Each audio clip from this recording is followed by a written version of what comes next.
I turned 30 recently. While I was scrolling through the pictures of my 20s, I found that I look better at 30 than when I was in my 20s. There are a lot of makeup mistakes I made in my 20s I wish I knew about.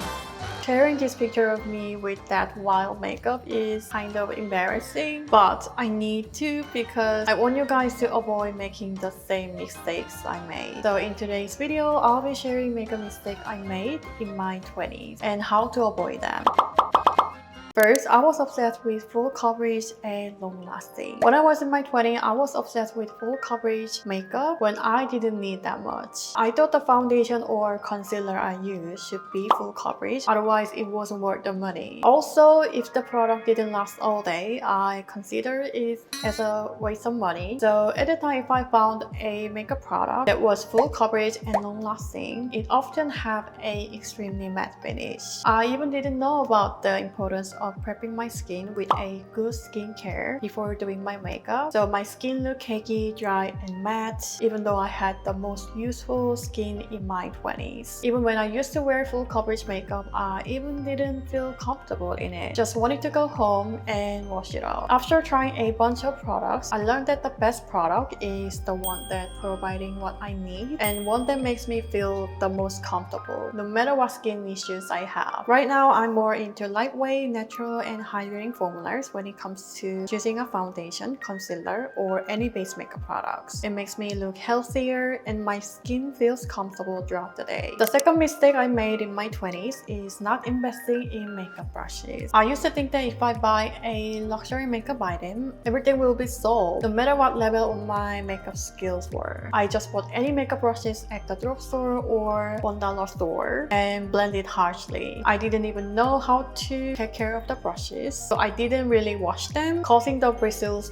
to crispy, and it really affected the final look. Maybe you wouldn't notice when you look at the overall look, but looking closer, you can tell the details were missed. One of the biggest difference is that I used to use that big and chunky eyeshadow brush in my old makeup videos, but now I use tiny eyeshadow brushes and try to apply the eyeshadow softly. I also used to use the wide end of brush in my old videos, but now I use a more narrow and small brush for a more sophisticated look.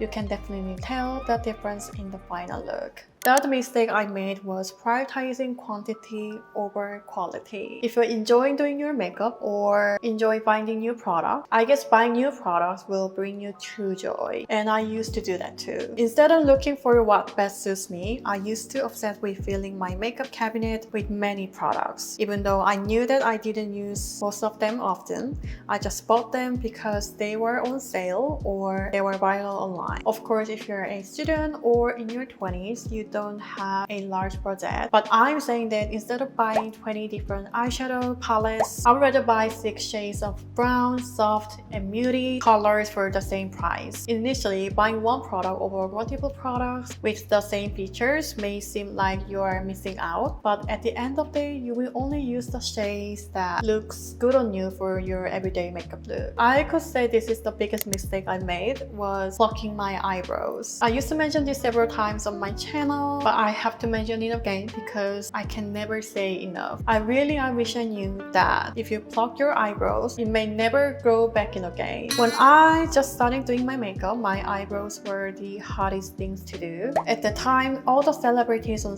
media in Korea used to have straight eyebrows, so I plucked most of my brow hairs to make my arched shape brow look more straight. I plucked most of the beginning of my brow hair, so now I have some sparse areas. I need to fill in my brow with a brow powder or brow pencil. So if you're in a stage where you don't know how to trim or do your brows, please do not try to pluck or trim by yourself and try to find a way to enhance your features without doing it. Last but not least, I didn't know the elegance of Emptiness. If you see me with a full look, my eye makeup and lips look bold. I have contour and highlighter on and everything looks full. I never used to know know where I should highlight or not because I thought trying to perfect every part of my face was the art of doing makeup. Actually, there's nothing wrong with doing a full face, but I think knowing how to enhance what you have should be the first thing to consider more than that. Following the point, first thing you need to know is that you should try to find which part of your face you think the most beautiful. After doing many different looks that emphasize my lips, eyes, facial features, etc., I found that doing my makeup with a volumizing lash look and glossy lips was my perfect look. So this was all about makeup mistakes I made in my 20s. Despite all of the mistakes I mentioned, the fundamental mindset I wish I had was appreciating what I already have. And please don't forget to share this video with your friend who might make the same mistakes that I once did. Thank you so much for watching, and I will see you in the next one. Bye!